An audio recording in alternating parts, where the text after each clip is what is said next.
Double-sided LP show. 2 new albums, 2 old. Add that shit up, it equals 4. Let it sound, my people cold. You got a mouse out, eat it cold. Why aren't we allowed to even go? I'm gonna pay the fee of toll. Whatever it takes to see us sold. Pump and dump. Pump and dump? Welcome back, gang. Yeah, alright. So I want to start off with something, Dylan. Mm-hmm. I love the world.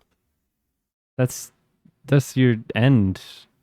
It's not supposed to be my end. It was just supposed to be my catchphrase, but I kept forgetting to say it, so I would say it at the end to make sure it was in there. Well, my catchphrase doesn't really work. It has to be at the end for you. Yeah.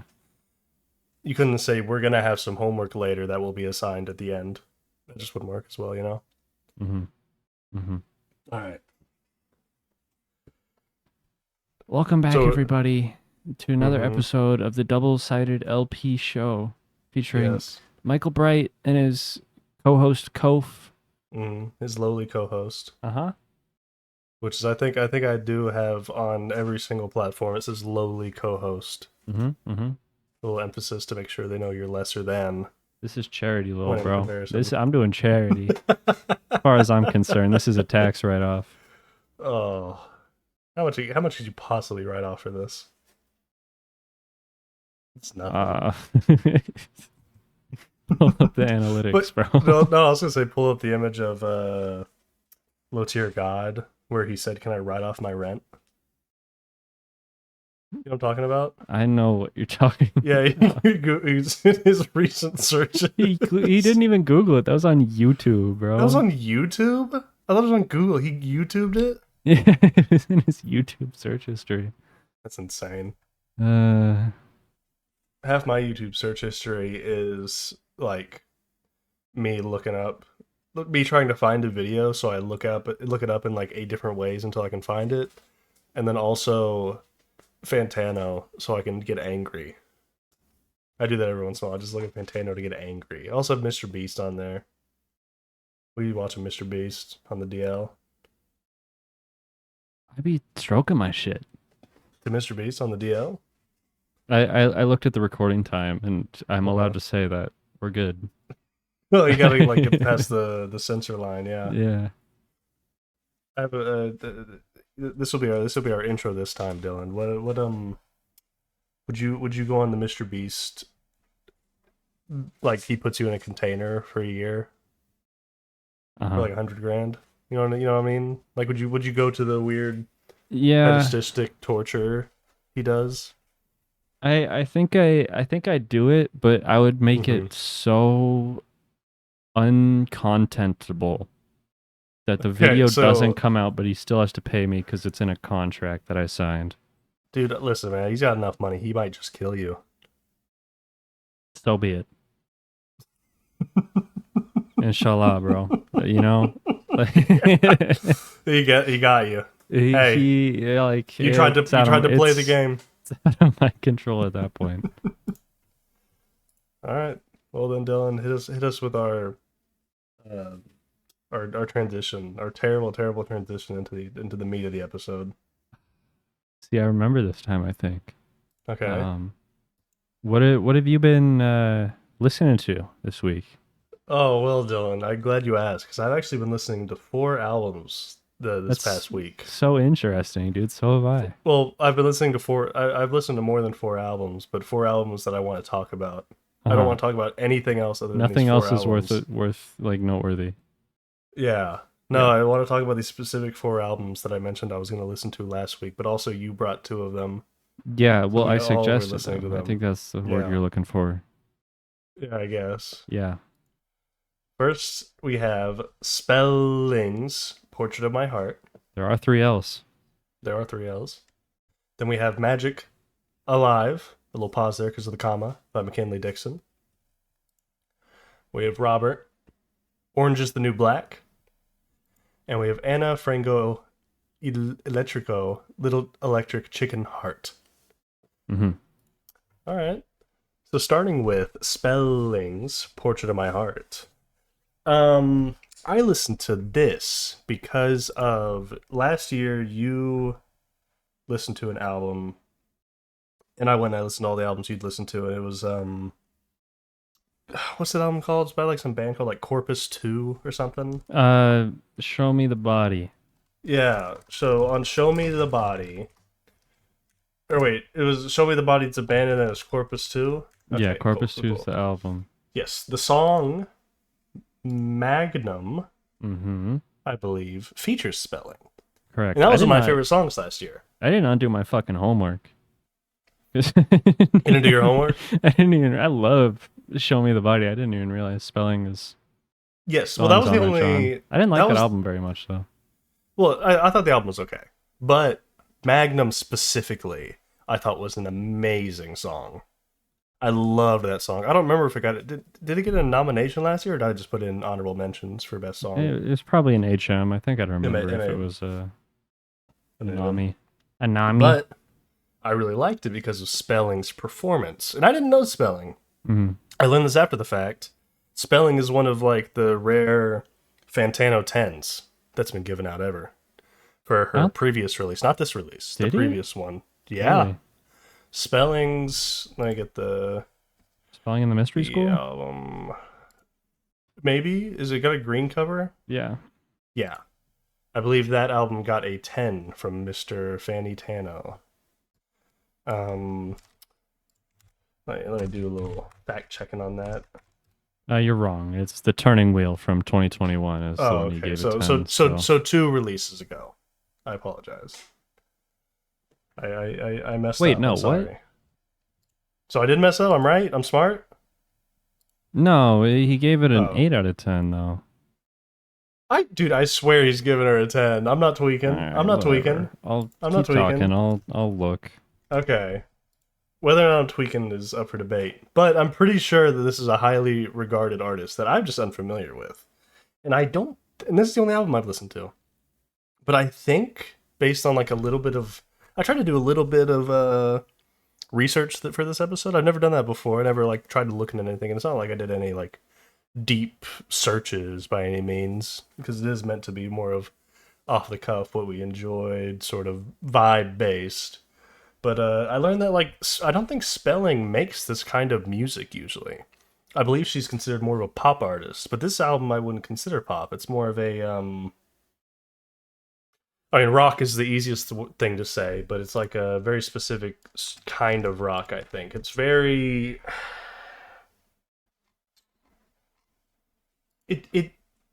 art rock. I see a review here referring to it as art rock. Art pop, progressive pop, baroque pop, art rock, chamber pop. What's chamber pop, man? I hear chamber pop a lot. It's one of those like pretentious ass fake genres. Is it? I hear it all the time, and I'm like, I don't know what that means. It's like I just don't know what the chamber means. It doesn't give me an idea. They're doing it in a orchestra hall. I don't know. Oh, see, whenever I think chamber, I guess that makes more sense. For some reason, I was thinking more like of like a chamber orchestra. I was thinking more like a dungeon. Maybe not. But even then, I'm pretty sure in old-timey times that the chamber was like your bedroom. So I don't even think it fits. Regardless. Yeah, alternative rock, pop rock, art rock, post-punk revival. That's what I was definitely thinking. Was like it's like a brighter kind of post-punk type deal, right? Yeah. And yeah, I was incredibly impressed with this album. I'm surprised by that, to be honest. Really? I don't know. It doesn't seem your vibe, I guess. Huh. Interesting. I don't know. I think I've definitely been trying to get more into modern rock, and I've been surprised by how impressed I've been. Like, last year, unfortunately, I don't know why the fuck I didn't, in all honesty. Because, like, from the whole point of the show is to, like, sort of separate this whole how everyone reviews albums with objectivity instead of subjectivity. You know, it's supposed to be our favorites. Exactly. But if I gun to your head, usually you can kind of think of like, oh well, from an objective point of view, these are probably the best. Blah blah blah. Last year, Jack White released like one of the top 3 albums, and it was a rock album. So it kind of made me go, oh, like rock is still like kicking. It's different, but I don't know. Rock's always been kind of all over the place. Any decade you take. So I realized I need to sort of get more into that, and her performance on Magnum on the Show Me the Body project, I was like, oh, I want to check out whatever she's doing this year. And I want to say the song I heard was the opening track / title track, Portrait of My Heart. And I was like, oh shit. It ebbs and flows in a very beautiful way. Her vocal styling is very unique as well. It's very captivating the way she sings, you know? It's I don't know quite how to describe it because it's one of those voices where it's not like she's like, you know, take like Adele, where she has like just a factually beautiful voice. You know, The Weeknd has a factually beautiful voice. They sound like angels came down and gave them those voices. But there's her voice, her vocal performance has a certain amount of rawness that I really, really like. And it's not like she's a bad singer. Like, it's not like I'm comparing her to these great singers in a way to downgrade her. I'm trying to hype up her vocals because I do think that she is making the best use out of how she sounds. She's not trying to replicate someone else. She found her voice and she's using it to make the best styling of music possible with the way she sounds. But to be fair, I'm also coming at this from a weird angle because I don't know her previous work. Like I said, I read that like her other stuff is just straight up pop music. Like great pop music, like higher art pop music. But like this is definitely, from what I read anyway, a very strange turn for spelling. You know? Yeah. What did you think about it? I'm gonna be honest, gang. This one was not for me. It didn't get you. I understand the appeal, don't get me wrong. She's an awesome voice. But it felt a little like Disney movie-y. Wow. Okay. In my opinion. That's baffling. Like, I could see where you may not like it. She has an excellent voice, but you just got some fucking, like, dumbass playing a 4/4 on, like, a fucking hi-hat for, like, the entire album. It was kind of driving me crazy, I'll be honest. No, like, no problems with her voice at all. It's just the instrumentals were killing me, man. You didn't like the instrumentals? No. Like I said, describing the first track, there's a lot of songs where, like, the way the instrumentals ebb and flow and like come in and come out, I really liked. It made it feel like much more of a journey. I get it. I mean, don't get me wrong, I get it. Yeah. That just this is the subjectivity versus objectivity. Like objectively, this is a great album, but just, I don't see myself coming back to it. Yeah. Yeah, you know, that's fair. That's fair. Yeah. All right. Listen, I admittedly I had seen on our little document that you'd given it what I think I gave it like a 6.5 or something. I think you gave it a 5, bro. Okay. You gave it a 5.5. I was trying to be nice.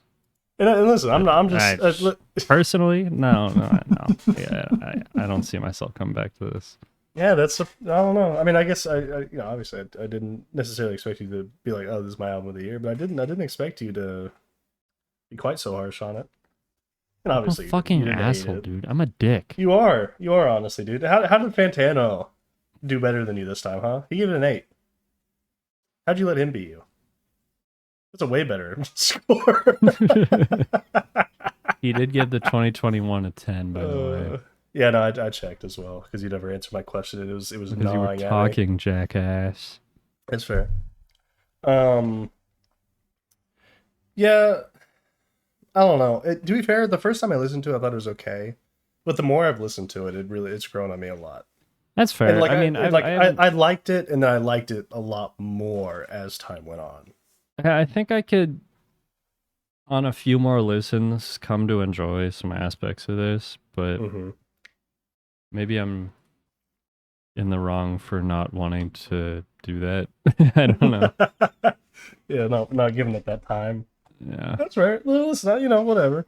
I definitely want to check out her other music, considering it's nothing like this. It's that definitely intrigues me because, and to me, she sounded very natural on this, so I didn't think it was anything unusual. I haven't listened to it yet, but like, didn't Miley Cyrus release like a rock record earlier this year? Dude, you're asking the wrong fucking guy. I think she released like a dance rock electronic album that's supposed to actually be really good.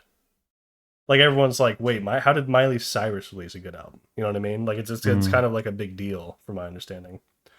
So, if I heard that from Miley Cyrus, I definitely would be surprised.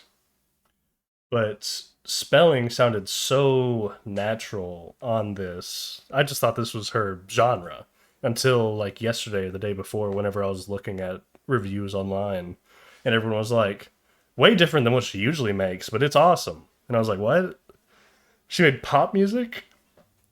I do wonder what kind of pop. Like, are we talking Charlie pop? Are we talking Billy pop? What are we talking? I don't know. I really like it.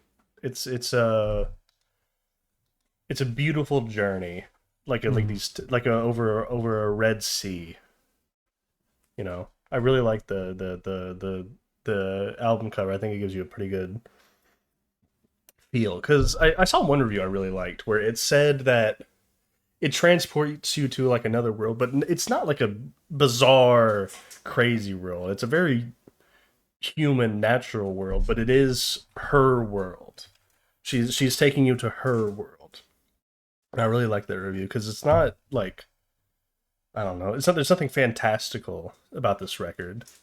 It's not, experimental in the sense of like, just an easy example is like Deltron 3030, where it's taking you to this like crazy futuristic, dystopia type deal. That's a journey to a world unlike our own. But this is a journey to our world, but just a different perspective, a different feel, a different tint over the lens. Yeah, I don't know. I mean, that's probably the end of my review. If you got nothing else to say, you could go ahead and give your. Not so much. You go. Wait, who goes first? We've never had a set rate for that. Okay, well, you go first. Well, I think. Okay.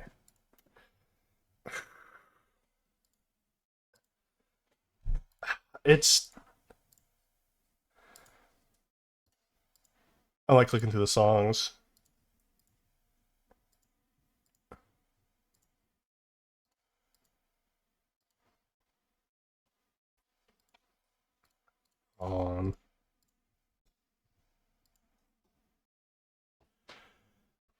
It's tough. There's a lot of songs in here I really like.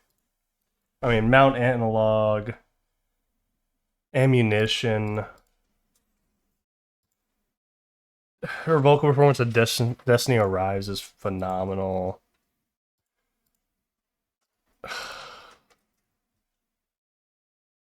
I don't. Okay. Favorite? Maybe it's just because it's the one that like I discovered it with, but I think the opening track, "Portrait of My Heart," is probably my favorite. It's just the strings on it, I really like. I don't know. I think that's probably my favorite. And then my least favorite.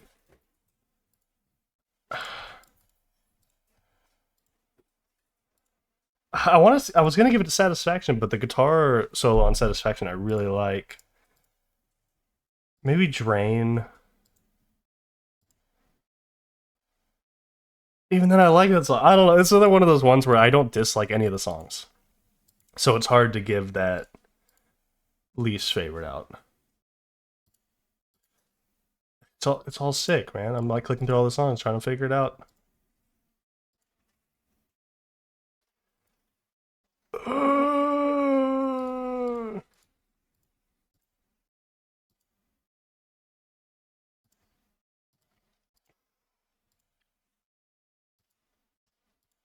You know what? I'm gonna give my least favorite to Sometimes. These are my official picks. My favorite, Portrait of My Heart, the opener, and my least favorite is Sometimes, the closer. Interesting. And again, not a bad song. This is one of those ones where it's a hard pick, but I don't know. It's the one that definitely I want to sing along with the least. It's I don't know. It's a great ender. It builds in a very nice way to a nice climax, but I don't know. It just, as far as individual songs go, when comparing them, I think it's probably the one I have to give bottom of the barrel. Not unreasonable to say that. All right, and then you. I think I'm gonna have to agree with you on the favorite. I think "Portrait of My Heart" is one of the more dynamic songs, which I think Mhm. definitely lended some credence to my enjoyment of it. Yeah. And then least favorite, probably "Alibi." Alibi. Track 3, "Alibi." Yeah. Okay. Yeah. And she has like a vocal refrain on here that just drove me crazy a little bit. And it's like, I Yeah. want to get better. No, I And like that. I don't know, something about it was I know just you're kind talking of about, driving me yeah. crazy, I'll be honest. But Yeah, she kind of has a crazy girl vocal inflection. yeah, Did you ever like consume any Harry Potter media? You know Luna but Lovegood? yeah, I do. She gives it's those vibes. And I Right. never watched the movie, so maybe she's portrayed differently, but it's like kind of a crazy fangirl type. I Like yeah. a crazy fangirl voice actress Mhm. in a cartoon. If that makes any sense. I feel like her No, voice almost no, it fits that. doesn't. But it's okay, gang. I tried. It's how I feel. I'm speaking my truth, and I won't be silenced. Dude, the woke. The woke are trying to silence me for They're making they're trying to comparisons. kill you, dude. They're tr- You gotta buy a gun and go to your oh my local god! government, your city council building, Oh, because the woke is gonna get you. the woke's gonna get me unless I kill Unless someone. unless I kill my mayor.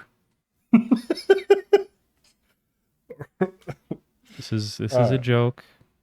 There's no legal pretense for these. It's a joke for me. Dylan is making plans. He sent them to me the other day, which I think makes me been there, done that, also- man. I'm not trying to. I don't need Alright. that. All right, on to the next pick. Okay, moving on now. Which is one you brought to the table. Yes. So I'll let you introduce it. McKinley Dixon's "Magic," "Alive." Mm-hmm. A recent-ish release, I guess, came out last month. In a way, a sequel to his 2023 album, "Beloved Paradise Jazz," which is easily top 5 albums of 2023, in my opinion. One, and I hinted at this last time, one that I had suggested to you. And you're such a horrible fucking friend, so I suggested it to you. And what you did is you ignored me, clearly, because you tried to suggest the same fucking album to me like 6 months later. Listen, man. And I was aghast by you doing such a thing. But Dude, I was you trying know, to put- Hey, man, everyone you're gonna makes hate on me mistakes, I you tried know. I tried to put you on game, twin. Yeah, I mean, it is. He knows ball. You found it naturally, man. Like no one I even did. suggested it to you or anything. It is, Like, and technically, that is kind of true. It's kind of how that went. I found it. I was like, man, I gotta put Dylan on. Oh, man. you suck, bro. Okay, well, to be Anyway, fair, I have not listened to McKinley Dixon's whole discography. no, me neither. I mean the albums before "Beloved Paradise Jazz" are, I'm sure, great. I just haven't listened to them. He had but, you can tell, honestly, in the scope of this album and the last, "Beloved Paradise Jazz" had to have been what would be considered like a freshman album, in my opinion. Just considering the scope of its reach. The stylization and like, I don't know. You don't think he had any? You don't think it was like a, he's doing like a jazz rap album before that? I don't think you. There's no way. There's no way he was going that fucking hard, and I Dude, I didn't know mean, about it. I refuse to accept that. I don't know, man. You know anything about Colin? Colin My boy, exclamation point? my boy Colin. Shout Dude, out Colin. he's put out two amazing jazz rap records this year. And I'm not seeing any recognition for him. It doesn't matter how good of music you put out. But I will say it's awesome that he got that recognition with his previous release. It's 100% deserved. But it is just, it's just music, how it works. You gotta, Mhm. it is definitely, there's a large bit of luck to it, which is fine, I mean, there's nothing, beneficial or negative towards McKinley Dixon for getting that, like, spark where people noticed Beloved Paradise Jazz. I'm glad it did. He deserves it. Because with this record, this is his first record as a full-time musician, from my understanding. See, there you go. Yeah, it's great. I want success for everyone. And this is one of those ones where, like, the success is doubly deserved. You know what Did I mean? you say you love the world? I Even? do. Whoa. Wait a minute. Say that again. Say that again. Yeah, no, I mean, listen, man, this is I'm gonna come out with a bold take. Okay. I think this is better than Beloved Paradise Jazz. I don't I think that's like a crazy thing to say. You don't think? No. I thought it was one of those situations where Well, Beloved Paradise Jazz, at least for me, left me just wanting more. That shit was short as fuck. it was very It just short. made me want more. Yeah. And this is more. This is This is abundance. You know? Yes, this It's- is that, but more Oh. there's more of it now. More helpings. We're fine, for sure. Like, I get what yeah. you're saying. Yeah, I don't know. It's just I definitely like listen. It was definitely like you're listening to Beloved Paradise Jazz, and I was like, man, this is killer because there's nothing like it. But now that there's something else like it, I'm like, well, this is better. you know? Oh, it's better. He did it better this time.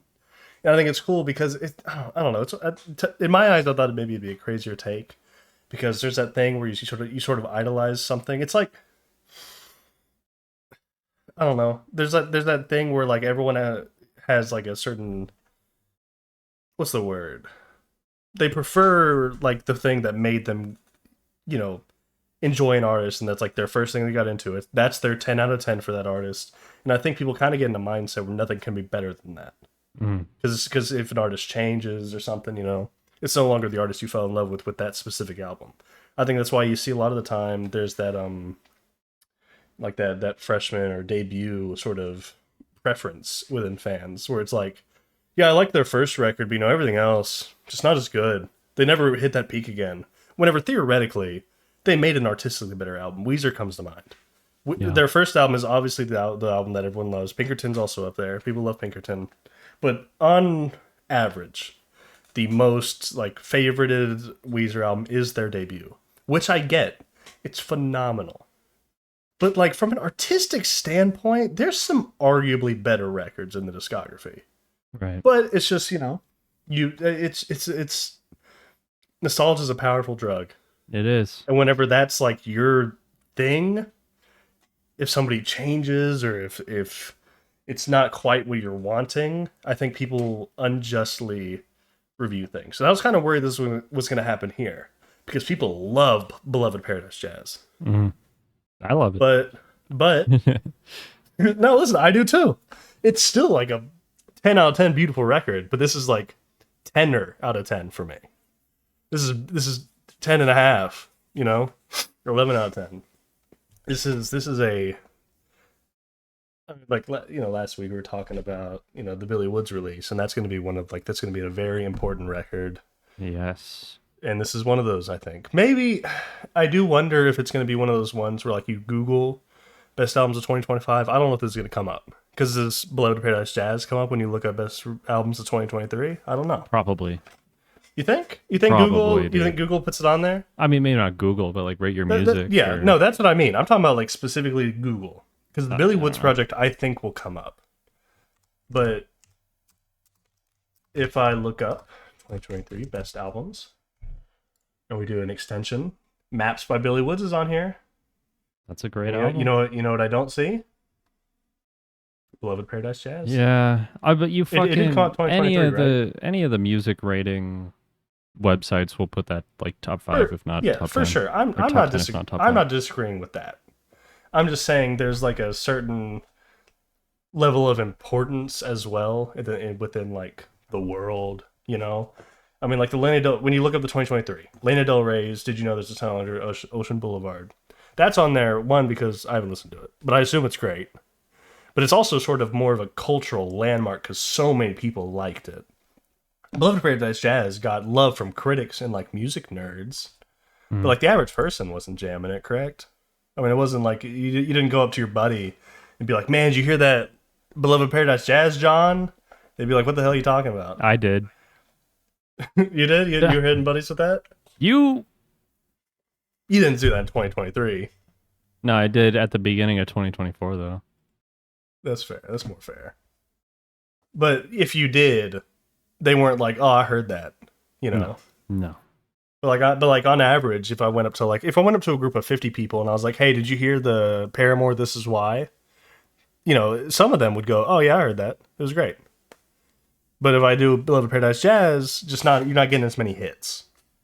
That's what I'm referring to. Like, it's a great piece of art, Beloved Paradise Jazz, but it's not culturally impactful. And I wonder if this is going to be culturally impactful or if it's going to receive the same treatment. I would love for that. And listen, it's funny because before I found this, the type of production I personally aspired to make one day was to like get rich and be able to get live instrumentation, you know, find these people that can do something like this. I thought that'd be so cool. And then he did it. So that's taken. Mm-hmm. It's all ruined. Yep. Fuck you, McKinley Dixon. You stole my dreams that I had. It's over for you, bro. I mean, to be fair, I may have. I probably had that dream when he was already working on it. So Might as well just kill yourself, I guess. yeah. What's the point, you know?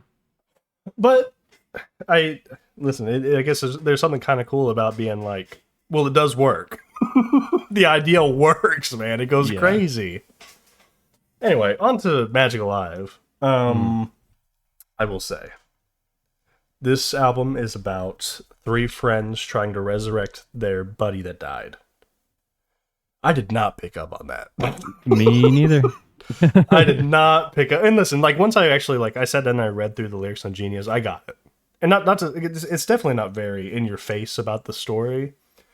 But if you're picking up certain things, you're like, oh, okay. But it's just so funny because I'd listened to it like fucking a bunch of times before I read that. And then I read he went on an interview and said that that's what the album was. And I was like, what? What the hell are you talking about, McKinley Dixon? Yeah, I don't know. This is despite that message, it's a very positive album. It's very bright and colorful. The album cover kind of comparing this album cover even to Beloved Paradise Jazz. Beloved Paradise Jazz uses a lot of darker colors, you know, blacks and reds and such. But this is like a nice vibrant green and blue and that yellow. A little, not even the fire isn't quite red. It's more of an orange. You know, a little warmer, a little softer on the eyes, which I think is, you know, a deliberate choice. This album's just nice. You know, it's beautiful, man. It's nice.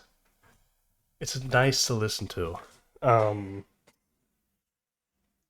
mean, first of all, McKinley Dixon's rapping style is very interesting to me because he's just yelling, bro. Well, not that. What gets me is that it sounds like he does everything in one take. There's most rappers, and I assume vocalists, do that thing where like they do a bunch of takes and they, you know, cobble together the best take, there's nothing wrong with that. You know, obviously that's what you're going for. You want it to sound as clean as possible, so you take the best parts in Frankenstein, something that sounds good. But McKinley Dixon's rapping, to me, maybe he's just a wizard and it just sounds like this. But to me, it sounds like he's doing it all in one take. And obviously, I'm sure he does like 20 takes and uses the best one. But it's not a Frankenstein. It's the Doctor. It's just one take. Yeah. Which the only rapper that I know for a fact does that in that way is Kill Bill the rapper. I know that he does it, which I've always liked that from him because I always found it very interesting whenever you'd listen and you could hear him take a breath before he kept going. And I found that to add another layer of naturality, you know, of natural. Just the vibe of it sounding like that added a level of humanity to it. And I think it does that here too, assuming that that's what he does. It sounds like it's what he does. I could be wrong. I know nothing about how he exactly produces his music. But it all sounds very heartfelt because it feels like he's just doing this all in one take. And maybe it works very well because of the live sounding instrumentals as well. It sounds like, you know, you're almost there live watching it. You know, live from the kitchen table even. Dude, mind blown. Fuck. Oh, I mean, hey, you brought this. You got anything to say about it? I fucking love jazz, man. I love jazz so much. The trombone is slept on like crazy, and I think this album portrays that very well. It's a very vibrant instrument. It's sloppy. It's human. It's a human instrument. You know, a piano has notes. You touch the key, you have notes. A trombone, there is no defined key press, for lack of a better word. It's a slide, you know, and you can feel the human in it. And there's a lot of trombone instrumentation in this, in particular, that I adore. This is a recurring theme. The standing bass. I'm such a slut for that shit, man. I'm such a slut for that shit. One thing I noticed a lot of the time was like bass crack. lines. It's like crack, dude. Listen. One thing, two things that, and I'm not going to give him credit for this, that I like to do in my production when possible, is live sounding drums and a very distinct bass. Those are two things I really like, and he does those on here, and I think it's fucking awesome. I love it. I mean, those are two things that I feel like always get drowned out, you know. So for them to get sort of their own lane, I love that. And then I also same here. I love horns, and there's a lot of those on here. It's fucking, the production's awesome. I mean, come on, that's what everyone talked about with Beloved Paradise Jazz, right? Was the jazz production, and he brings it to a whole nother level on this one. With from my understanding, it was done by two producers that he knows. They fucking murdered it, man. It's just awesome.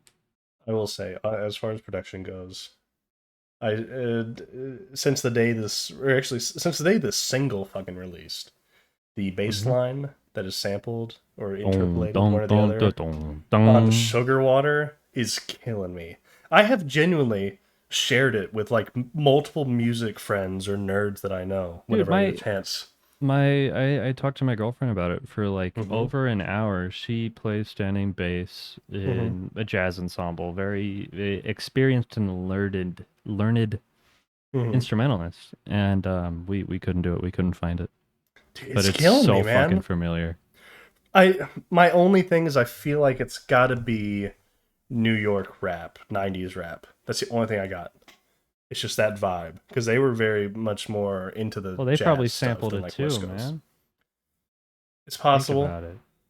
It's possible, but that's where I would know it from. I think is whatever it'd come from there. You know, maybe I don't know, man. It bugs me. It bugs me. Listen. I'm this fucking close to emailing that producer. I found. Do it, man. I've had it saved.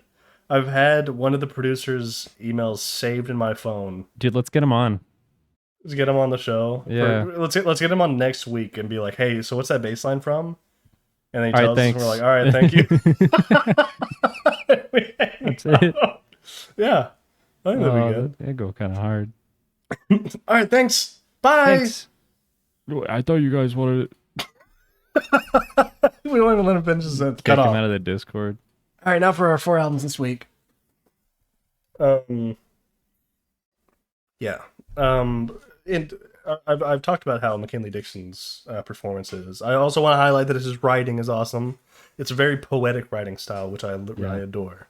It's very visual based. But I wanted to say that all the features on this project are fucking great.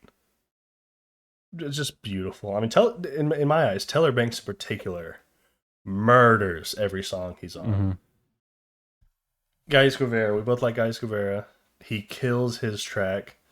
I think you like Quale Chris, right? I don't know him too I well. do like Quelle Chris a lot. I think he does great. I love Ice Cold Bishop. I love Pink Sifu on it. I love.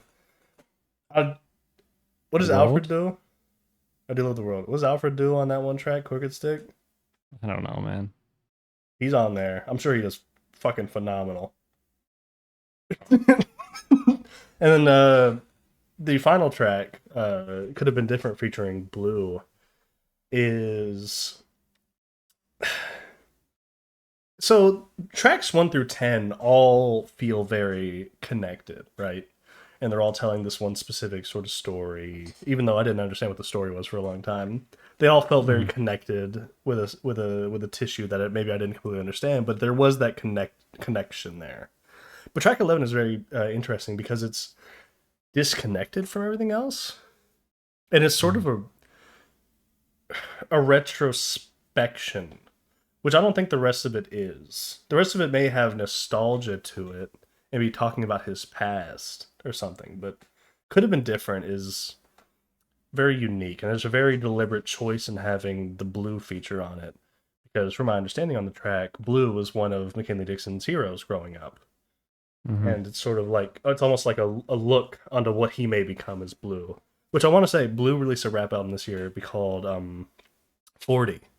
Fucking great album. I gotta listen And to this that. I like Blue. Yeah, no, it was a very, very good album. Yeah, I just sort of wanted to mention that because I find it very interesting to have such a retrospective track on, you know, as you were saying, almost theoretically his second album, you know, his second day studio album in a sense, you know, because people kind of separate the before and after for studio. Right. This feels like the second studio album, and to have sort of a retrospective track on that is very interesting to me because it feels early in the career. But McKinley Dixon isn't a young man, correct? He's probably about 30. I don't think so. I think he's a little older. Yeah, he's 29. So it's interesting because there's always that discussion nowadays about how older rappers are kind of the ones running the game. Because it used back in the day, you know, it was like a 19-year-old rapper that would be killing the game. But nowadays, like, McKinley Dixon is 29. JID's fucking, I think, 57 or something. Yeah, I think he's around there. Maybe 80. You know, all like the kind of top of their games right now are kind of older, and it's just intriguing. And I wonder if it's because we're sort of in a growing point where we're not sure where we're going or what. I don't know yet. I find it interesting, but I love that he obviously stuck with music, and it's all paid off because he's making great fucking pieces of art. You know, I mean, I'm 22, and I'm like, a deadbeat. when do I let it go? You're looking in the mirror, bro. Every morning, you're like, today's the fucking day. Yeah. One day it will be. Anyway, you got anything else you want to say about this record? I don't know. I adore this, man. Yeah, it's another one of those ones where we've kind of screwed ourselves the past like 2-3 weeks or whatever, where we've talked about like damn near perfect albums. Heaters. Because it's almost just hard to say anything. They're just fucking every single aspect of this album is fucking top notch. Does exactly what he was going for. Yeah. All right, well, then I guess you want to do your favorite. Don't favorite? make me do it. Yeah. Don't make- There's 11 kids lined up, and you gotta shoot one in the head, and then give one of them like a chocolate bar. Fuck, man. I mean, do you have yours? Like, do I get a second to say goodbye to these children? I do have mine because I knew it'd be hard, so I'd already Right. thought about it pretty hard earlier today, and now I do think that this is kind of a crazy pick Okay. for favorite. And maybe I'm wrong, but I definitely don't think it's like the obvious pick. But it's the song I've definitely come back to the most. And even here I'm looking, and it's the least streamed song, at least on SoundCloud. I can't speak for other services. My favorite's recitative. featuring Teller Banks. Oh, that one's good. That was a single, I believe. I think so, but it's even then it's still the least streamed song. It's crazy. Yeah. I love the switch on it. First of all, the first half's great. It has a beautiful, like, sort of ethereal sense with this beautiful. He's laying this beautiful poetry down, and then it sort of the drums build up, and then it sort of dies out, and then you hear the slow, like, sort of like the bass drums kicking in, and the bass kicks it. And then there's sort of the beginning break where it's just really the drums and the bass, and he's rapping, and he's got a lot more aggression than he did in the first half.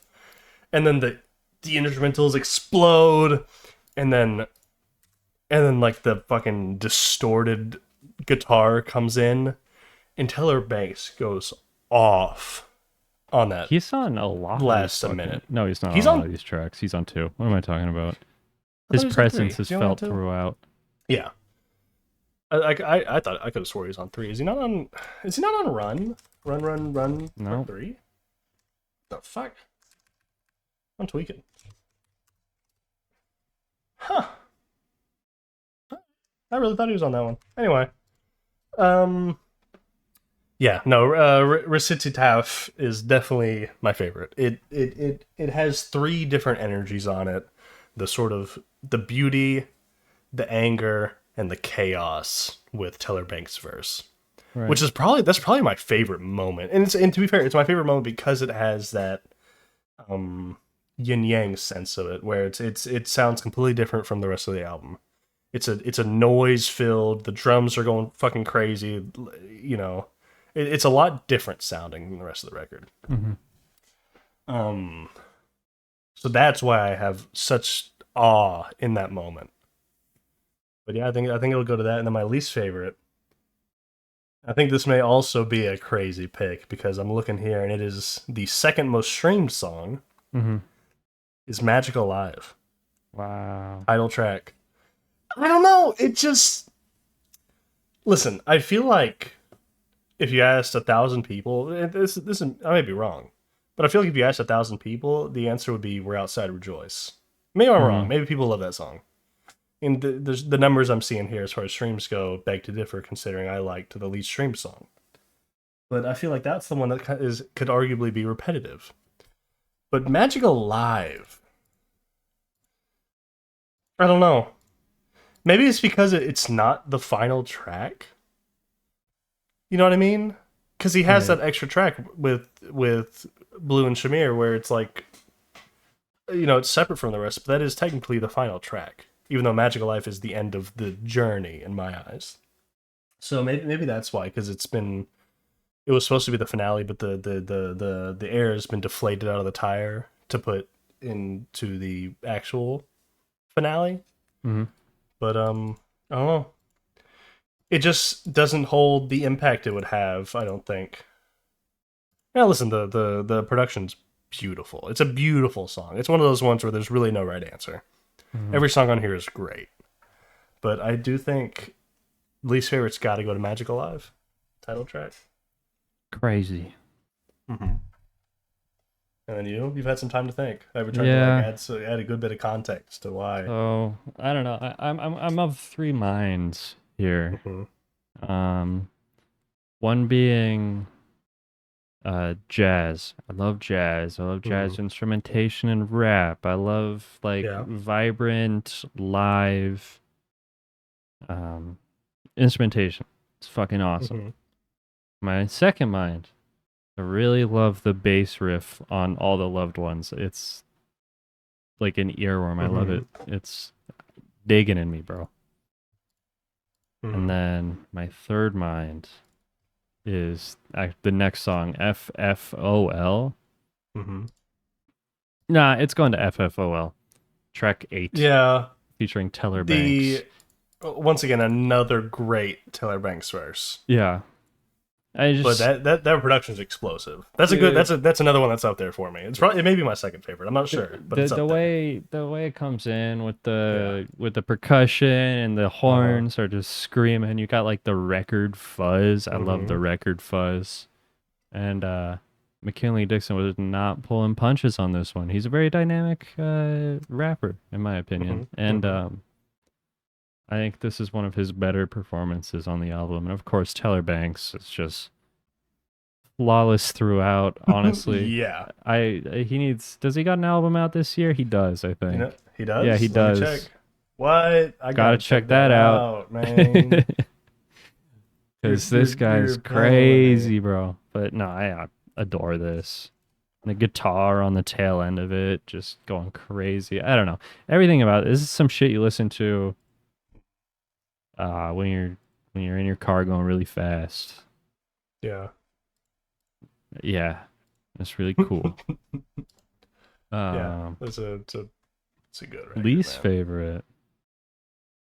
I found the kid. I don't like. He's like a little ugly. Okay. He's a little ugly? It's track 3, Crooked Stick. Sorry, Geese. Really? Yeah. I think like I get the vision, but Uh-huh. the like the I think it's a horn. It sounds like someone's killing a mouse. I know what you're talking about. Yeah. It gets a little old, in my opinion. I love But, it. It's, I mean, it's definitely still a the great song. It's the most unique of Yes, it is, all it of is a them, in very my different opinion. sound. And with the beat, Mhm. certainly not for me, but an excellent track nonetheless. Yeah. I No, the I loved the Geist's verse on instrumentation there, or the McKinney's sample verse, it or was whatever great. that was Mhm. definitely leaves a little bit to be desired. Yeah, for you. The Gais Guevara verse is awesome, but Gais, maybe he was cursed by like a witch or something, where he has to have like something really grating in every instrumental that he's on. Those who think it's just a listen to personal choice. 2/5 know. Well, I don't what know. I'm I haven't talking listened. about. I haven't listened to the update yet. I don't think they changed anything, man. He said he did an update. I didn't know. I didn't notice anything. I don't know. I'm gonna have to give it a re-listen. I don't know. I won't speak on it, even though I do hate updates for albums as a concept. It does feel Me too. unfair to judge it with it having an update, and I haven't listened to it. So, you know, Nonetheless, an incredible Nonetheless. fucking album. yeah, this is a fucking perfect album, man. Fuck, fuck, man, dude. it's great. Makes my never mind. It's fire. It makes my visions of graphs of The analytics. of analytics fly by. It's really good. All right, what's this next, John? All right, this next John is a little jam My boy By, Robert. by Crazy Robert. name. Crazy name. Insane choice of a name. Ballsy. Do you gotta think give it to his him. name's Ballsy. Robert? I think his Because name's if Robert. his name's Robert, that's completely understandable. I think his name is Yeah. Robert. So to give a little background on this album. There's one reason I listened to it. Mm. And that was because there is a Slug verse on it. Slug like put on a story that he did a verse on some record, and I was like, oh, okay, I'll check it out. And this is back in what year this released? 2023? 2? Okay. Yeah. It released then, and it was kind of hard to find, especially when it first came out. Like looking for a day of. You look up Robert Orange is the New Black. The TV show's coming up. Yeah. It was tough. Even when you look for it now, it's kind of hard to. There a dude named Robert on that, John? I don't remember. But while I was doing as I said, I was doing some research. I did find one review he did for babmag.co.uk, Mhm. which you have to go. You have to press like, I know it's unsafe, but I still want to click it. Oh well, you know what? Now I'm actually trying to click it, and it's not working at all. Nope. Fuck. I wanted to go there because I can't recall where. Fuck. Okay, whatever. I can't remember what his name previously was, but Robert isn't his original artist name. It was Not Evil Robert, bro. yeah, it was evil Robert. Hold on, wait. I found something. What? I'm sorry. We're learning some even crazier stuff. Oh shit, dude. Listen. I lost my mind for half a second, okay? I read a line that said produced by The Purist, in parentheses, Action Bronson, MF Doom, Freddie Gibbs. And obviously that means that The Purist produced for those people, right? Yeah. Dude, I thought it was like a super trio, a super Dude, production crazy. trio where Action Bronson, MF Doom, and Freddie Gibbs were just making tracks for other dudes to rap Imagine. on. And I was like, what the fuck? But this makes a lot more sense. The producer that's definitely much more connected to this is Sonny Jim, who I don't know very well. I kind of got a little beef because he's doing a project with Homeboy Sandman, one of my goats. I love Homeboy Sandman, and just doing a little research. Sonny Jim is a big AI cover kind of guy, and it sucks because Homeboy Sandman doesn't seem to be stopping him as far as that's concerned. But whatever, you know, it's on this. Obviously, he didn't do any of that. It's all his production, but Anywho, the album takes its title from two places: the prison-based HBO series, which you know obviously, and then more obscurely, the life of Robert. controversial Indian spiritual leader Bhagwan Sri Raknesh, aka Osho. Robert found Osho's work in the prison library, and it struck a chord with him, helping him find a stillness in a world of violence and chaos. Which, you know, I do think that this record, it does sound like that. Yeah. It is. I think I sort of compared it to Billy Wood's release last week, maybe a little bit. It's similar in the vibe, but it's a different take on that vibe. Does that make any sense? I get it. It's the production on this is very desolate. And it definitely feels like an older British man sort of looking back on the times Yeah. and sort It's of not, how he feels in his place in the world. not like serenity in the face of chaos, but like Mhm. acceptance. Yes. Dude, I'm trying to find. Maybe it's kind of hard to do the research while I'm talking, but he used to go by a different name.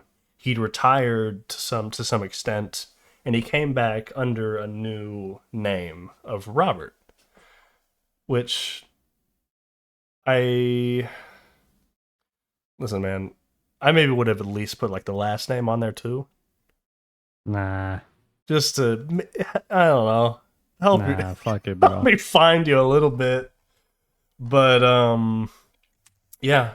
Anywho, Robert's Orange is the New Black I found because Slug of Atmosphere put on like his Instagram story. He was like, "Hey, I'm on this. I did a verse on this."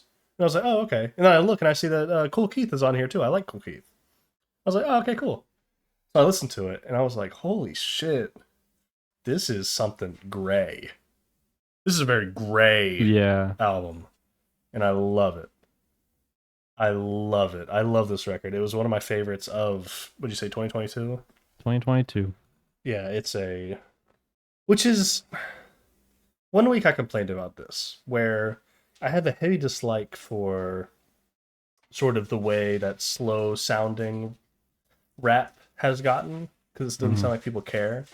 This is a good example of a slow sounding record where it definitely sounds like he cares. And I like that a lot. It is, I don't know. There's such a rawness to this album. It's very personal, it definitely feels like I said, it's like it's an old British dude looking back on his life and where he stands in the world, and like his struggles with his younger life, his struggles with the world now.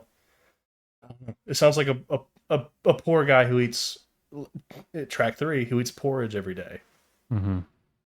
Just listen, man. Like, not a great life, but living it. We're here, and I don't know. I love it. It's a deeply, deeply one-on-one kind of record. I really like that. What did you think about it? I think it's great, man. I guess I gotta preface this with the fact, not the fact, but Uh-huh. I hate British people, Okay. but Scratch his chin. All right, all right. the production was enough for me to get over my preconceived notion So about it's our the friends across the pond. okay. It's the production that got you on this, because I found that to I be like like good. I like the mellow shit. I like, yeah, you were just talking some shit. I like it. The slower, more introspective, No, I enjoy that lo-fi too. I just don't almost. like whenever it doesn't sound like the artist gives a shit on it. That's what Okay. I dislike. I have no qualms with laid back, stripped down kind of production. Sort of an emotionality, sort of a sereneness to it. I got no issue with that. I like that. I'm a big fan of lo-fi rap, lo-fi internet rap, which is a lot of that. And it's sort of it's different than obviously this sound, but Right. it's sort of the same vibe where it's like not necessarily a lot going on. But I hate when it doesn't sound like anyone gives a fuck on it. When you get a beautiful, beautiful beat like a lot of these have, why the fuck do you sound like you don't give a shit? Yeah. It's like being given a fucking a gold throne and like sitting next to it. It's like, why wouldn't you just sit on it? Why wouldn't you bask in the fact that you have this beautiful piece of work to rap on? Nah, shit mid, bro. I don't know. That's my qualm. I do like the production on this. Don't get me wrong. There's a lot of like sample based like hooks on it that I Yeah. really like. A lot of the vocal sampling I fuck with so hard. But it definitely the rapping is what definitely won me over with this record. Not so much the production. The production's great, but the rapping's what got me. I loved Mr. Robert on this. It's I'm pissed the fuck off that this website's not working. I'm gonna send you a link. Can you open this website? Does it work for you? No. Wait. No? Hold on. What happened? I opened this 2 days No, ago it's and it worked. 404. Yeah, the it doesn't exist. The website's gone. In 2 days? Yeah. It was 404 a not found, purple bro. link. I had just opened it. Bad 404. Mag went down in the past 2 days. Or maybe it's just down. I don't know. That pisses me off because his old rap name's on it. That's all I know. It's because he said what his old name was, and I can't find it anywhere else because this album did not make waves. I don't No? know if he. No, I mean, let's be real. The only reason I found it was because a rapper I like was on it, and I don't Right. think. I don't know. I'm sure this hit a very niche audience who loved it, but it's even the added effect of he didn't even go by his old name anymore on this. You know, Mhm.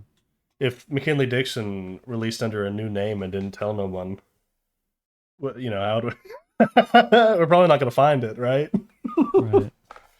It's just sort of it was a resurrection of self. It was a new identity he was taking on for this, and I have a lot of respect for that. But he was already an underground rapper, so to reinvent yourself after that, you're definitely not going to be making waves. But that's fine. I think he got across what he wanted to on this record, and I love it. It's like I said, it's one of my favorites of 2022. It's something I hadn't come back to in a while, which is why I wanted to talk about it because I had rediscovered it like last week or the week before, Mhm. and I remembered how much I liked it. It's just there's something very beautiful about it. Beautiful in a gray world kind of sense, and I don't know that relighting of that love for this record is why I wanted to talk about it. It's great.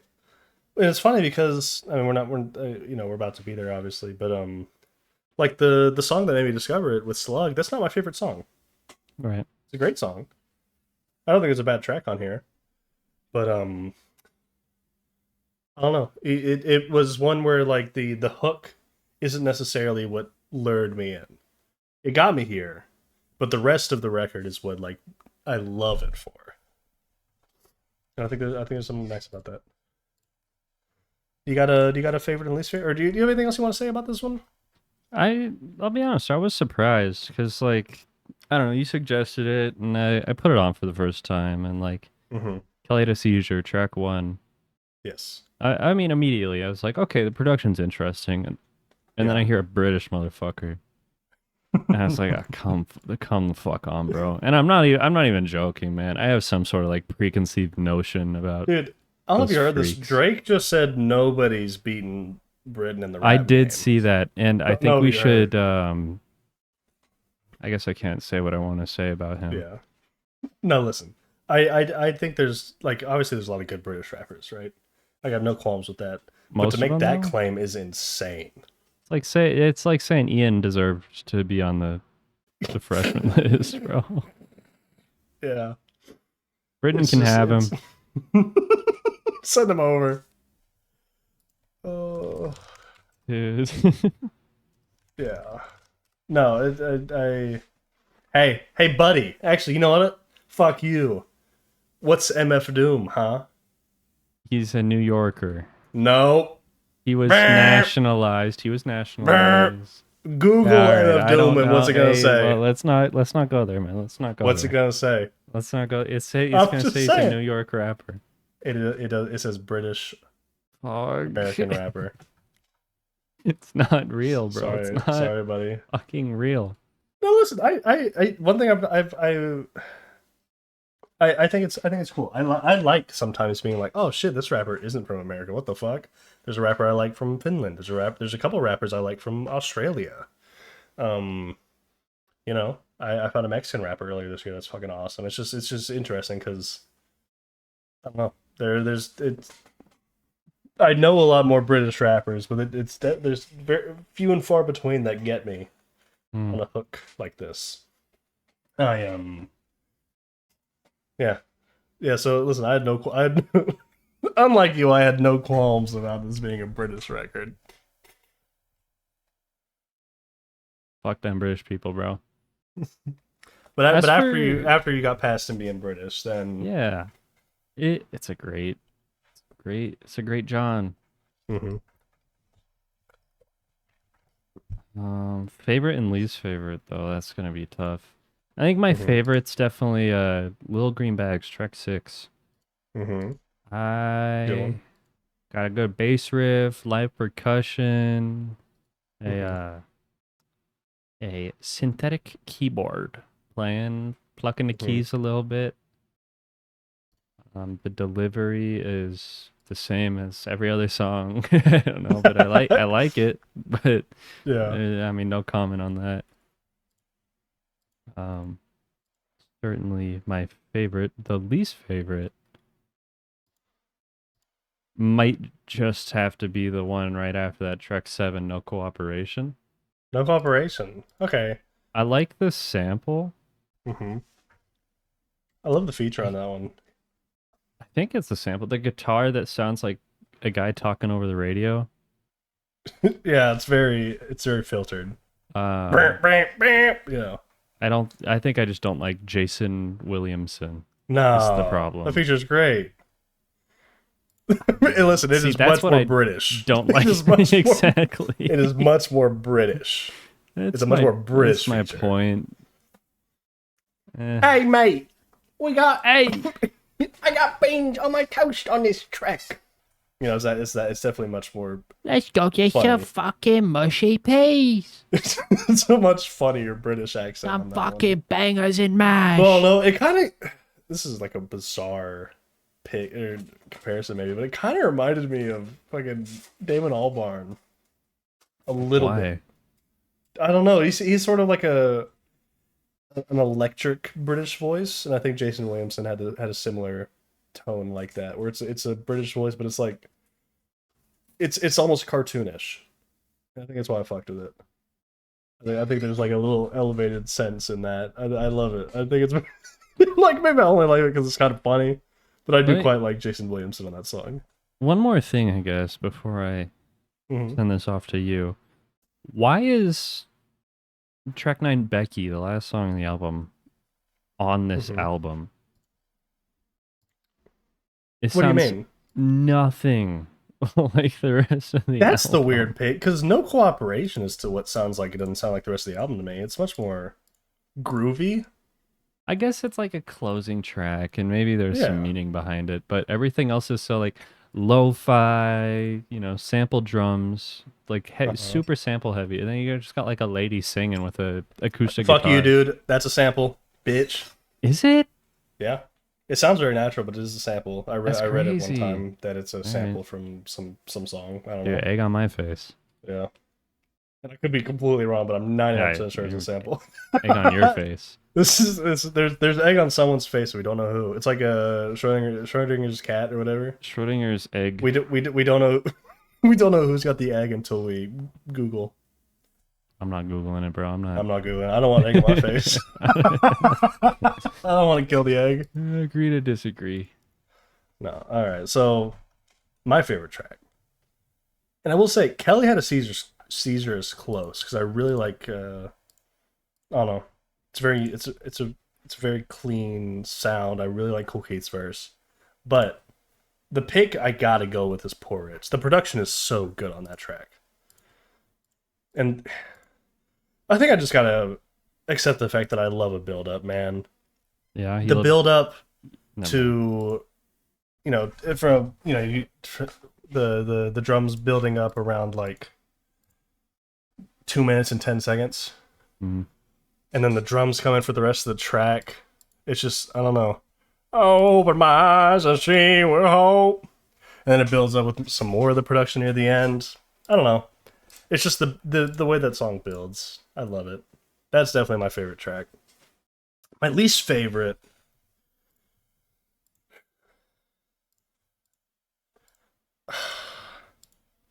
I don't know. Honestly, dude, as fucked up as it sounds, it may be Nowhere City, which is crazy. That Because is Slug of crazy. Atmosphere is one of my favorite rappers. Or I don't know. That's fair. I don't think I particularly like adored that track. Yeah. I think it's just it's a fine track. Yeah. The hook's real nice. I like the hook. Took my heart from my city. I really like that. But the verses don't really do it for me, and the production's not that interesting. So I think that's why. Not that it's a bad track. Again, in my eyes, we're going through a very nice week where there's no picks where I'm like, I don't like that song on any of the albums we've talked about this week. All four are completely quaint and have a pretty damn near fine line of how good they are. It's not, there's no fluctuations really. It's very like pretty damn good all the way throughout. And there's another pick where it's just one's got to go, and if one's got to go, it's going to be Nowhere City for me. It's not unreasonable to say that. And that brings us to our final little pick, which you picked, Yes. which is Little Electric Chicken Heart by Ana Frango Electrico. mhm, A Mhm. Brazilian singer-songwriter, multi-instrumentalist. yes, Banger. yeah, banger. released back in 2019, our oldest pick 2019? here. I Unk think pick, anyway. bro. Yeah, dude, our 2019 our was ancient 3 years pick. 3 years Dude. ago. our ancient fucking pick. We gotta pick up the pace on these old picks, bro. We're like two new albums too old, but then like our too old is like, yeah. So this released like last year. I just want to talk about it. Hey, fuck it, dude. This is old. Uh, What do you want? And this it may not be super old, but this sounds. If you told me I this was shit gonna came get out into in, that. like, I was gonna this get shit, if into you told that. me this shit came out in like the 70s, I'd be like, yeah. I was gonna get Alright. into that, bro. Mm-hmm. I do want to know what you think, though. Okay. I liked it. It was very good. It was very I don't know if groovy's quite the right word, I but think that's fair. there's a lot of movement to it. Yeah. You know, it's it gives me a lot of flavors of different areas. Like there's a bit of dance, there's a bit of, you know, pop, there's a bit of cafe, jazz. It's a lot of different flavors mixed in. So in each track, obviously, whenever we're dealing with a foreign pick like this, right? There is that layer of understanding we have to come to where we don't know what the fuck they're saying on this. No. So production, just due to the nature of us being, you know, we don't speak every language of the world. Production has to carry a little harder, right? Yeah. Because we can't hook onto lyrics, so we have to hook onto vocal performances and the instrumentation. And the instrumentation never gets stale on this record.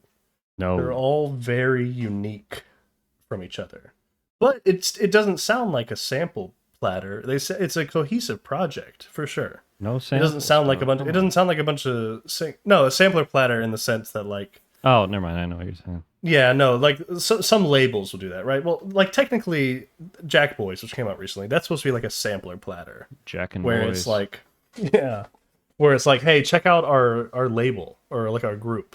Yeah. But you know, in that sense, we got 18 Travis Scott songs, 8 Don Toliver, and then like 1 of each other guy, maybe if they're lucky.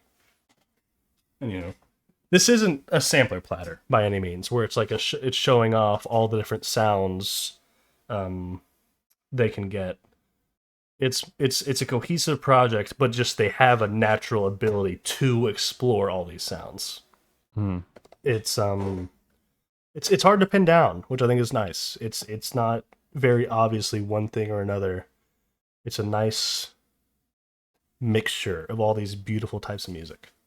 Let me just say, with Mhm. the comments about instrumentation, their voice is beautifully dynamic throughout, Mm-hmm.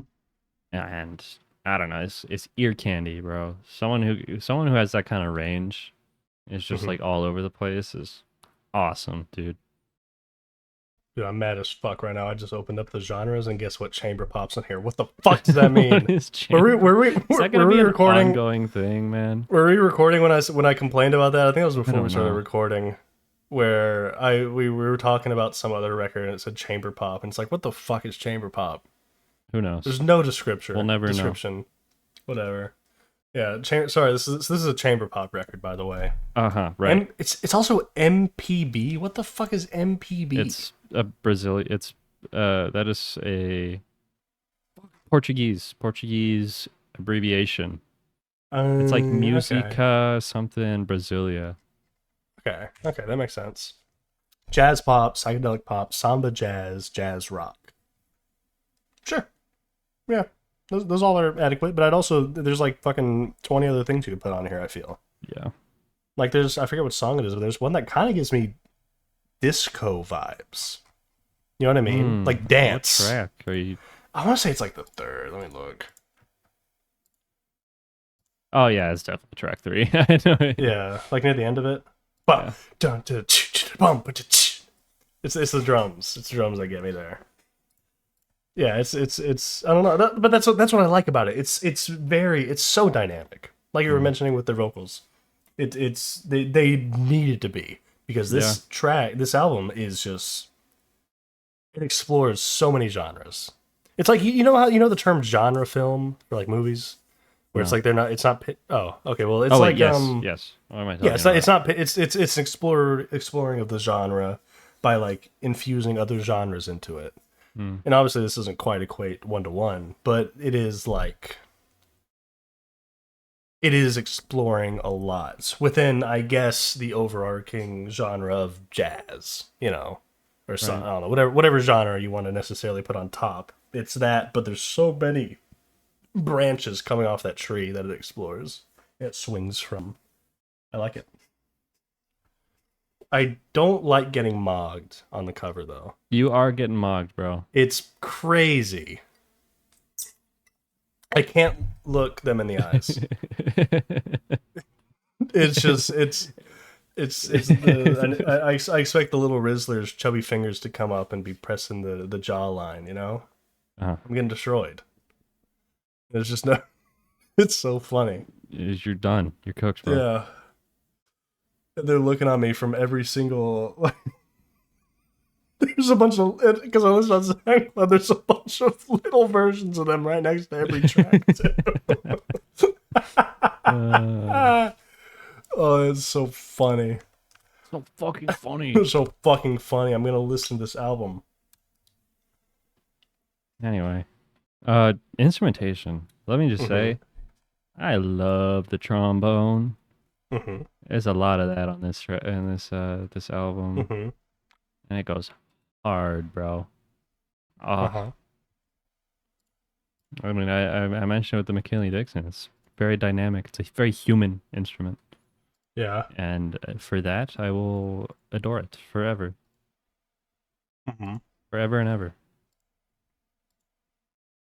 Yeah. That's all I got to say on that. Yeah. Fucking awesome record. You touched Very. on this, and I'm kind of shocked you mentioned this because that's something I wanted to bring up. Is Okay.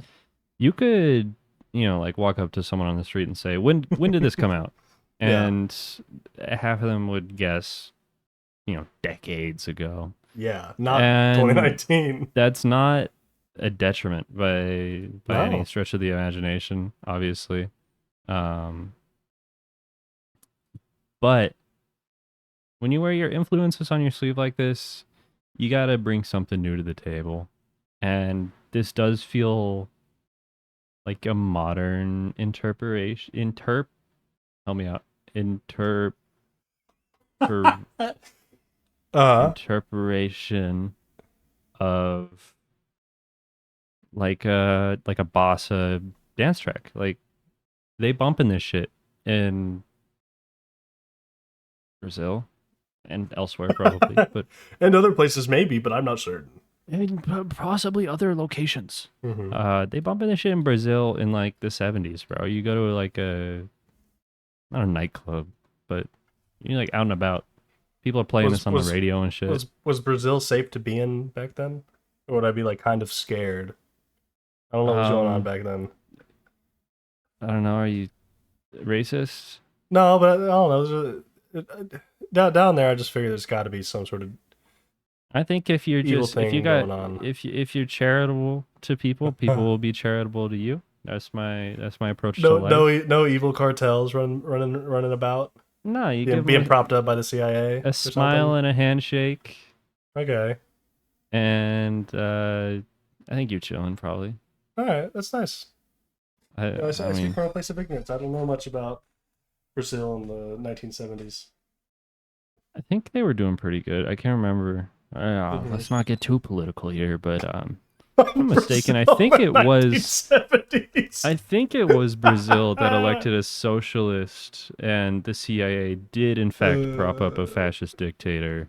Yes, military. I don't know if that was in the 70s. Was it? Okay, yeah. So I'm 1970 not and wrong military in that dictatorship assessment. in Brazil came up. Yeah. Oh, it's so funny. Okay. I mean, classic. So that's what It's a I'm saying. I might classic. be a little scared. There's a lot But going on at this time. you're an American. Just say you're from the CIA, and they'll treat you really good. We're just say I'm Catholic, dude. 92% of people were Catholic at the time. Well, yeah, they got the big Jesus. Holy moly. Yeah, dude. Oh, dude. Imagine listening to this next to Big Jesus. Do you think Big Jesus is rocking with this shit? He'd probably like it. I agree. I I don't, hope I, so. don't think I don't think he'd have any issue with it. He seems like a chill guy. Yeah, it's Big Jesus. He's trying to give you a hug. Mm-hmm. He's like, where my hug at? Where my hug at? Human right violations. Ooh. Yeah, don't think too hard about what we as a country did to South America in the 20th century.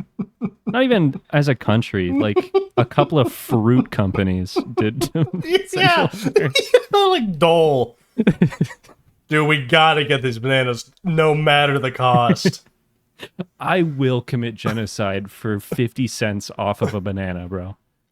Ah, dude, I was worried. Hold on, dude. I was worried I was gonna be like talking out my ass. I was gonna compare this at times to May Simone's, who we talked about previously, and I Uh-huh. was worried it was just gonna be me seeming uncultured. But you go to rate your music, or Are they sorry, friends? I'm on album of the year. No, but you may also like May Simone's is there, Fair enough.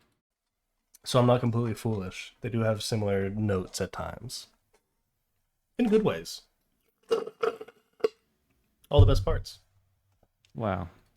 Yeah, I don't know. Do you want to do you have anything more to say, or do you want to move on to favorites and least favorites? I think that's all I got. I adore this Okay, record. It's very it's good. it's like cute. It's quaint, you know? Mm-hmm. It is. The It. vocal inflection on these songs. It's just like Mm-hmm. you can hear the smile on their voice, you know? Mm-hmm. I think that's really cool. It is. But banger. Like I was listening to this on my way home from work, preparing for this conversation, and Mm-hmm. I went around the block another time, you know? I, Mm-hmm. I, I wanted to hear more. Let it I rock. adore it. I adore it. Yeah. You got a favorite and least favorite, I. I mean, I do obviously. right? The favorite's pretty easy. Is what? Chocolate. Oh, chocolate. Chocolate. Yeah, it's just the horns, the singing, the is it a glockenspiel? Beep pop beep beep pop. Oh, Oh, right whatever at the it is. beginning. Well, and throughout it, there's little points where it comes back, but yeah, I don't know. It's the one that I feel like. Again, we're talking about a foreign artist here, so this feels like the most. It elevates that boundary the most for me. Very emotional. Yes, and like I don't gotta know what they're saying, It's a yearning. but it gets out, and I love it. I really like it. They belt him Chocolate. throughout too. Chocolate. I love it. Yes. No, it's just it's the most. It's I don't know. It's my favorite by far. It's the one that it captured me the most on this. Mhm. And then least favorite. Are we cheating and doing track 6? That's a minute long. No, it's cheating. No, the cheating. It doesn't say interlude unless Vinheta means interlude. But if we're not gonna cheat,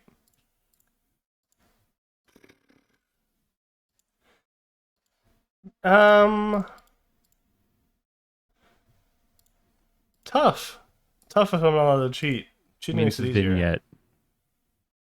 I googled So it. not It means quite. vignette. So not quite No, interlude. not quite. All right. Well, if you're gonna grab me by the balls and squeeze them, and I'll let me Mhm. pick that. I might go with the second track, even though I do like it a Track lot. 2. Interesting. I do like it a lot. Don't get me wrong.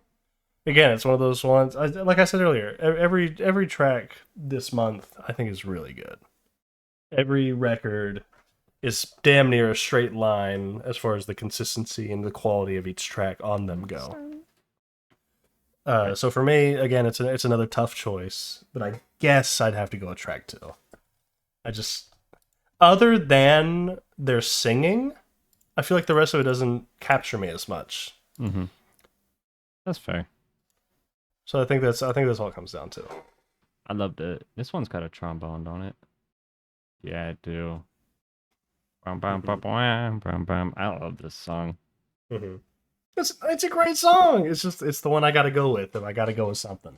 And I'm not allowed to cheat, even though it shouldn't Right. be cheating because it's not an interlude. Whatever. Yeah, whatever, bro. What about you? Eat your heart out. For me, I'm going with you with the Chocolate. This one's been a playlist staple for a very long time. I Mm-hmm. adore that song, dude. It's a banger. It is. The vocal inflection is beautiful. Trombone doing a little gliss thing. Mm-hmm. Oh, and it just builds and builds and builds. And then it ends. It just fades out. I like that. It's like a pop song from the 80s where they just don't know how to end that shit. They just have the sound Mhm. engineer turn it down a little bit. I don't know. I think you touched on everything I love about this this song. Least favorite. Yeah. Probably Tem Certeza, track 4. Mm-hmm. Track 4. They just put like a fucking ska song in here. It feels kind of out of place. Like it's fun, and like I love every song on this Uh-huh. album. No, I think I quite liked it. I love the guitar on it. It's fun. It Yeah, I was feels just a dude, maybe I just like little ska. out of place. I mean, gun to my head, I'm choosing this one. I don't come back to this one. Mhm. No, I love the guitar on it. I couldn't be me. Couldn't be me. Just knowing my heart of hearts. Yeah, Pinhead is getting the cut here. Cray. It's just That's what do you mean Cray. Cray? It's a minute long and it has like it's like four strums of the guitar. I hate Come you, on. dude.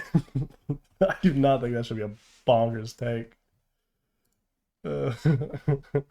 Whatever, All man. right. Anyway, so that brings us to the end, or I forget if I do that part before or after we bring the next four, but that brings us to the end of episode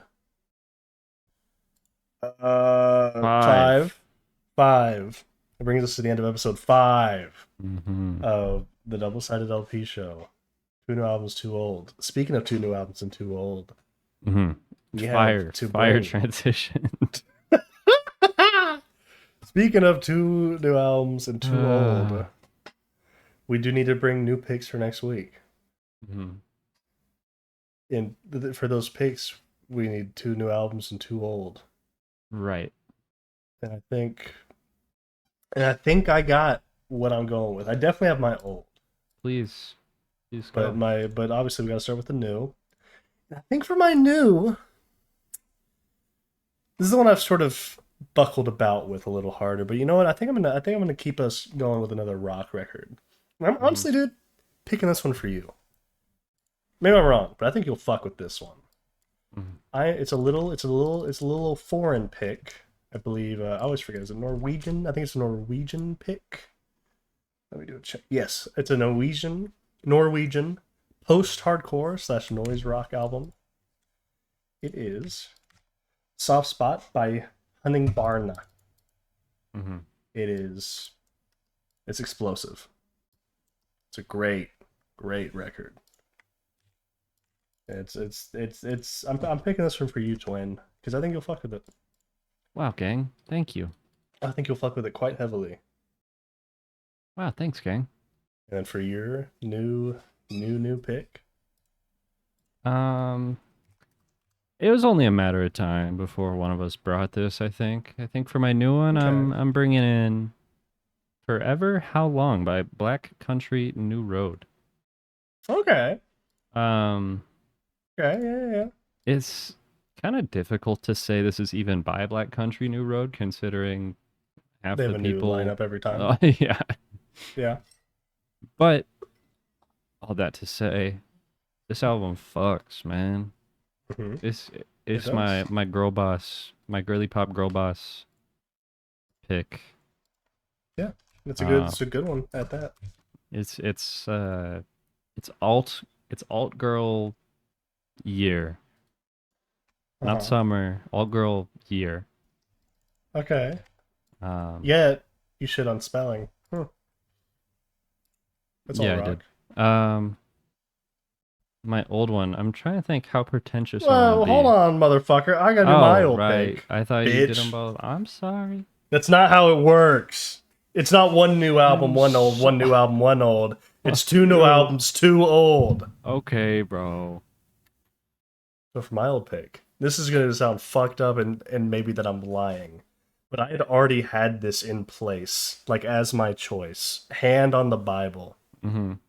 before the event happened. The event. Black Sabbath by Black Sabbath. Oh, okay. We're talking about Ozzy Osbourne's death. Yes, I had. First of all, I want to say I a good had no one. hand in that. No? No. I listen. This is one of my favorite. Thanks for clarifying. I'd say this is one of my favorite albums. I love the debut album by Black Sabbath called Black Sabbath. It's I don't know. The first time I heard it, I was like, whoa. And honestly, sometimes when I go back to it, I still kind of get that whoa. Like it hits a very unique note. Maybe it's Right. also within because you listen within the context of when it released. It's for how old it is. You're kind of like, wow, he was kind of moving different. You're sliding on Prime the Ozzy ops. Prime Ozzy Osbourne biting bats, biting their heads off and shit. I thought that was fake. I don't know. Honestly. I believe that was not a thing that happened. But it may have. For it to be for people for motherfuckers to have to believed it. He was on some shit, True. But I remember I was like, I saw that he died, and I was like, oh fuck. Well, now it's gonna look like I'm like baiting. Mm-hmm. Like look like I don't know. I didn't want it to look like anything bad. Like but I really did like. This was my pick, and I'd already had it prepared because I'd gotten back into it recently, and then he died, and I was like, damn, I'll never get to hear this. Ozzy Osbourne will never get to know that the Double Sided LP show Dude, he would have been such a fan. loves him. He would have loved this. Dude, Ozzy would have loved this show. Yeah. Fuck all the other members, dude. We're not gonna talk one. We will not know their names probably. Nope. And then for your old pick, You said maybe we need to get a little older. how old is it? It's 4 years old. You were the oldest album ever. Oh, Dude, I damn lost it. near. There you go. Damn near for this show. You were the oldest Um, album pick ever.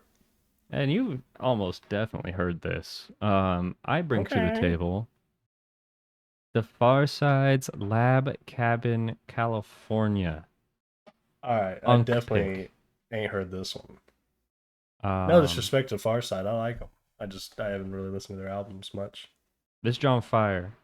And the Mhm. reason I brought this to the table is because the collaboration, despite no credits given anywhere, a lot of the beats on this John are done by Jay Dilla, one of my favorite producers ever. Wow, dude, what an underground pick. Sorry. Hey, fuck No, you, man. the reason I'm actually excited to listen to this is because Fat Lip's a member, and I like Fat Lip. I also like Booty Brown. I don't know Amani and Slime Kid. No, I'm Slim Kid. Slim Kid 3. I don't really know them very much. Very well. But Fat Lip go hard, and Booty Brown pretty cool. I don't think we And unk obviously, enough. J Dill is huge. J Dill is huge.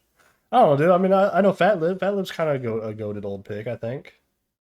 I don't think Amani and Slim Kid 3 did much after this. No, From probably my not. understanding, anywho, maybe I am uneducated, but I believe he's a Far Side guy. And even then, I'm pretty sure like Fat Lip and Booty Brown are also known for the Far Side. But I just so happened to have listened to a Fat Lip solo record, and I think I've seen Booty Brown around. I've heard him on this album. Dude, hashtag true. True. Luke. Give this man a true. Truth nuke. Whenever you look at the Far Side, if you look at record labels, they were signed to 2 records, it seems. One called Delicious Vinyl, and Burger Records. Burger Records. Burger. Yeah, I like what Fat Fuck was like. I'm making a new company. What should I call it? Burger. I love burger. Call it burger. Call it burger because I like to eat burger.